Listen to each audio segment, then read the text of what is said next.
You know, I had faith in you, Iron Man. The first Iron Man movie licensed game on the Wii wasn't a masterpiece, but it was really fun, it had unique gameplay, and it's a game that I've played and enjoyed over and over again. So when the Iron Man 2 movie rolled around, I was one of the few people on the planet that was looking forward to the movie licensed game. I mean, this should have been a no-brainer. You take a game that was good but had a few problems, you change out the levels and story, and you make a few updates to the game to fix the things that people didn't like. That's it! That's all you have to do! So how can I really like the first Iron Man game and not like Iron Man 2 at all? Well, let's start playing and find out. The game doesn't follow the story of the movie. It's made very clear that the game takes place after the movie. The game starts with a group of soldiers attacking Stark Tower trying to steal Jarvis, Tony's AI butler, so Tony flies off to save the day. And right about here, 2 minutes in, is where I began shouting betrayal at my TV screen. You know how in the first Iron Man game you could take off flying anytime that you wanted and the levels were big and open so that you could take advantage of the flight mechanics? Well, in Iron Man 2, you can't fly, and the levels are tight and linear corridors that give you no freedom at all. Yeah, in Iron Man 2 on the Wii, Iron Man cannot fly. Instead, you can hover, which is really just the replacement for being able to jump. Hovering also saps your energy really fast, and it doesn't even help you move any faster than just walking does. What the hell happened in between games? Iron Man went from being able to take off flying anytime he damn well pleased to only being able to hover a few feet above the ground for maybe 20 seconds. And even then, because the repulsors and thrusters both draw from the same energy pool, you run out of energy in seconds if you have the audacity to hover and use Iron Man's signature weapons at the same time. You know, if Tony figured out how to make an Iron Man suit that fits into a suitcase, then his default armor should be able to fly and shoot at the same time by now. How do you screw this up? You go from being able to fly freely at will to being able to float a few feet off the ground for 20 seconds at a time. They took the thing that made the first game unique and awesome, and they flushed it down the toilet. Anyway, it turns out that Stark Industries was attacked by Roxxon, a terrorist group who's associated with— Stop! What the hell is up with these cutscenes? This game's developers were too lazy to make actual cinematics, so they just show you cutouts of the main characters while dialogue plays? Cheese and rice! Anyway, it turns out that Stark Industries was attacked by Roxxon, a terrorist group who's associated with AIM, and who are led by the evil General Shattleoff. Except nobody feels like pronouncing Shattleoff, so comrades just call me General Shat. General Shat is trying to take over Russia, I think, and he's providing AIM with Jarvis code in exchange for AIM building him a giant mech called the Crimson Dynamo, I think. Interesting, considering that I seem to remember blowing the everlasting crap out of everything that had AIM's name printed on it in the first game, not to mention AIM blowing the everlasting crap out of themselves in the first game, but I guess we're just going to forget about that. Now, the main draw of the movie was that Iron Man gets joined by his black friend War Machine, and a lot of players were hoping that this team-up in the movie would mean a co-op mode in the video game. Sadly, that didn't happen. Instead, most of the levels give you the option to play as either Iron Man or War Machine. The two play mostly similar to one another, but there are three major differences between them. First of all, their weapons are different. War Machine has repulsors, unibeams, missiles, and Gatling guns, while Iron Man has repulsors, unibeams, missiles, and more missiles. The second difference is that War Machine is voiced by Don Cheadle from the movie, while Iron Man is voiced by a decent Robert Downey Jr. impersonator. The two also have different dialogue. War Machine is a calm and collected professional soldier, while Iron Man is an arrogant jackass.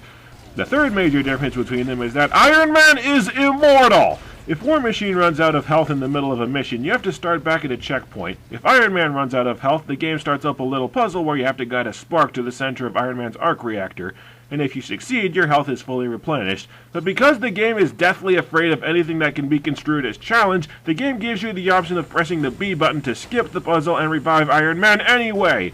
So basically, playing as Iron Man renders the game completely trivial because if you happen to get killed, you can revive yourself with one button press. Do you remember the days when dying in a video game was really bad and it wasn't just a momentary inconvenience? Those were the days. Iron Man and War Machine also level up separately. Both Iron Man and War Machine have a massive number of upgrades that you can purchase with tech points.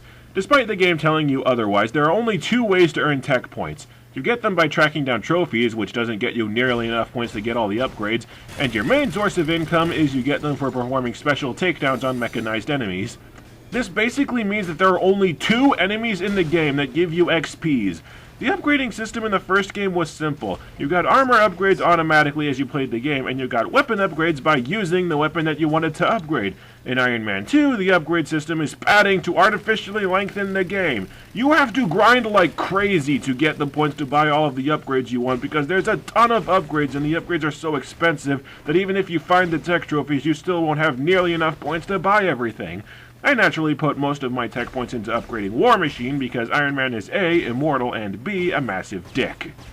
Anyway, through the first chunk of the game, you run around Russia blowing up all of General Shat's stuff.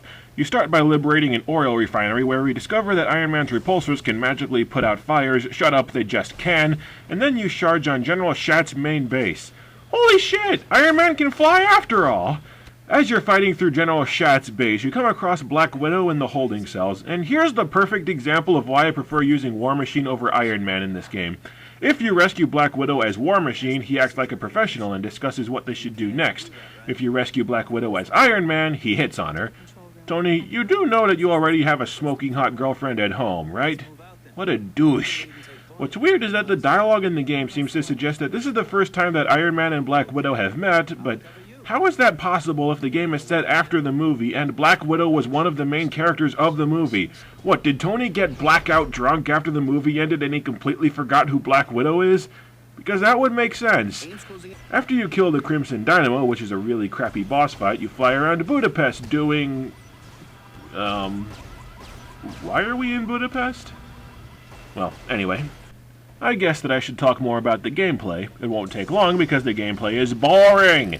You run through a linear level, you run into enemies, you shoot until bad guy fall down, and you move on. The game has almost no variation in its enemies. There are 2 types of mechs and a few variations of soldier, but that's pretty much all the enemy variation that you get through the entire game. The game has a completely pointless scanning mechanic which will tell you which enemies are vulnerable to which kinds of weapons, but you'll find that every weapon works equally well against every enemy, and all of the enemies are vastly less powerful than you are. Here, watch as I walk through this hallway, casually mowing down enemies and barely noticing that they're even there. The gameplay is not very stimulating. It's fun to walk around shooting stuff for a little while, but the game sinks into repetition really quickly as you just shoot the same 3 guys in the face over and over again. You're allowed to have 4 primary weapons and 4 secondary weapons equipped at once, and you get to pick your loadout at the start of each mission. The system is a good idea, but it means that you've got 8 different weapons equipped at any given time, and since all of the weapons have rapidly replenishing ammo, you'll never come close to running low on ammunition, which is one of the things that spices up a third-person shooter. Does it sound like fun to you playing a game for about 6 hours where you do nothing except use weapons that never run out of ammo to gun down an endless swarm of identical enemies that are vastly inferior to you and pose no threat? Because it's not fun, it's boring!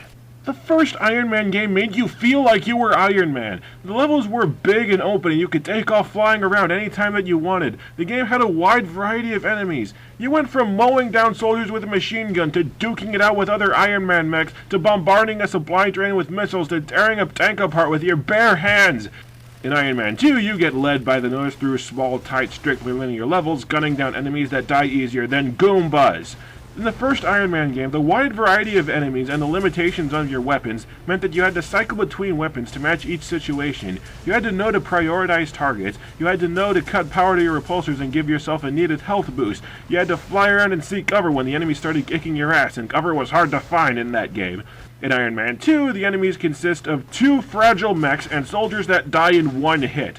The enemies don't require any taxes to defeat, they aren't even a threat to you. You don't have to put any thought into what weapons you use because despite the game telling you otherwise, pretty much any weapon will inflict grievous bodily harm upon any enemy. You just use whatever weapon you like best. When it runs out of ammo, you switch to one of your other 7 weapons, and 10 seconds later that first weapon has full ammo again. There's no challenge or variety to the combat at all. Hell, to get that footage earlier of you having to guide the spark into Iron Man's chest to get him to come back to life, I had to stand still and let the enemies kill me. Look how long I had to sit still for the enemies to kill me without me fighting back.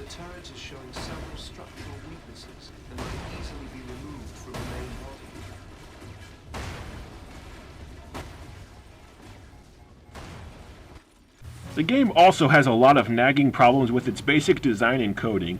There's a continue game option on the main menu that lets you pick up the game on the mission where you left off, but if you choose that, then you don't get to pick your character or your weapon loadout. If you let the game select weapons for you, it will give you all of your weakest weapons, the weapons that you start the game out with. Each character has a grand total of 16 weapons to choose from, and I'd say that half of the weapons in each character's arsenal are useless. A few of the weapons claim to inflict status ailments like draining energy or stunning enemies, but most of the enemies die in one hit. I spend the entire game without needing anything but the dual repulsors and War Machine's full auto shotgun. You don't need tactical weapons, assuming that tactical weapons even do what they say they do. Oh, and if a weapon requires Iron Man to move a part of his body, a lot of the time the game will glitch so that Iron Man is frozen in that position while he walks around. I didn't manage to get footage of it, but sometimes when Iron Man raises his arm to fire a repulsor, he'll keep walking around with his arm outstretched after he's done firing. It looks funny when it happens, it's like he's trying to grope any women that run by. Or he could be drunk. Huh. Iron Man must be drunk because I could swear that I just saw this guy melt into the floor. Huh. Yeah, Tony, I think it's time to lay off the booze. After you dick around in Budapest for a few levels, the game has 4 levels aboard the Helicarrier. 2 of the levels force you to play as War Machine, and the other 2 force you to play as Iron Man in the Mark V portable suit. Wait, if it's clearly established that the game takes place after the movie, why does Iron Man not invent or use the Mark V and 6 suits until midway through the game, when he built and used both suits in the movie? Screw it. Honestly, I've never read the comics, this is just my impression from the games and movies. The Helicarrier is kind of useless, isn't it? In Spider-Man Web of Shadows, the thing gets completely and utterly destroyed during the final boss fight with Venom. In Spider-Man Shattered Dimensions, Carnage single-handedly destroys multiple Helicarriers. In the Avengers movie, the Helicarrier is easily sabotaged so the heroes are too busy fixing the damn thing to fight the bad guys. And I've only watched a few episodes of The Avengers, Earth's Mightiest Heroes, but in the few episodes that I've seen, there have been 2 occasions where the Helicarrier shows up, does nothing, it gets attacked, and the Avengers have to save it. And in this game, the Helicarrier comes under attack by AIM, and Iron Man and War Machine have to stop the enemy soldiers single-handed because S.H.I.E.L.D.'s forces are so shit. I guess that mail-order Helicarrier business from the first game gets more business than I thought. S.H.I.E.L.D. has to replace the damn thing every few months. The 4th Helicarrier level is the one part of this whole game that really pisses me off to no end. AIM has a giant jet carrying a giant walker to deploy on the Helicarrier. Yeah, dragging a huge-ass walker to attack an airborne fortress, because that makes sense. And you have 5 minutes to destroy the walker. You do this by shooting the walker until its shields drop, then boosting up to the walker and destroying 3 arc reactors. The problem is that this level is glitched like hell, and the hit detection of this one particular level is horrendous. Look at this! I am shooting directly at the reactor, and I'm not damaging it! What makes this level worse is that the transport vehicle spits out kamikazes that deal a ton of damage whenever they decide to ram you. The aiming on the flying levels is problematic to begin with, but because of the glitched out hit detection, these things are pretty much impossible to kill. Plus, go figure, this is one of the 3 levels where you're not allowed to use Iron Man, and I can't instantly revive myself whenever I die. I guess there are things I shouldn't take for granted. Your only hope of finishing this level is to remember that the game has a lock-on mode that I never use, and even then, the lock-on mode only works when it feels like it. After you finish the Helicarrier levels, the game stretches itself out for another hour by sending you to Malaysia to destroy a weather machine that AIM stole. What does this have to do with the story? Nothing! Absolutely nothing! Anyway, it turns out that the big evil bad guy behind all the whatever is going on is Kirsten DeWitt, a scientist who's pissed off because Tony fired him a long time ago. DeWitt plans on putting Jarvis's code into a fleet of nanomachines to create a giant robot called Ultimo. But here's the pinnacle of this game's lousy storytelling. The first time that you see Ultimo, the game very clearly shows DeWitt fusing his consciousness with Ultimo, basically transferring his mind into the robot. My nervous system extends across the entirety of our global subnets. Then when you run into Ultimo for the last few levels, he begins speaking really slowly with simple words, like he's barely got the grasp of intelligence, and Tony starts talking about how Ultimo developed intelligence on his own, and the game tries to establish that Tony is responsible for creating Ultimo. Please do not think that I fail to recognize you as my creator. Okay, did Ultimo get a completely different origin story when I wasn't looking? Because last I checked, Tony had nothing to do with creating Ultimo, and he wasn't self-sentient. The game retcons itself! It's like during the creation of this game, one of the game's programmers stood up and asked around the office, "Hey, does anybody remember what happened in that cutscene we made a few days ago? No? Okay, I'll just make something else up then. Nobody will notice anyway since our game sucks."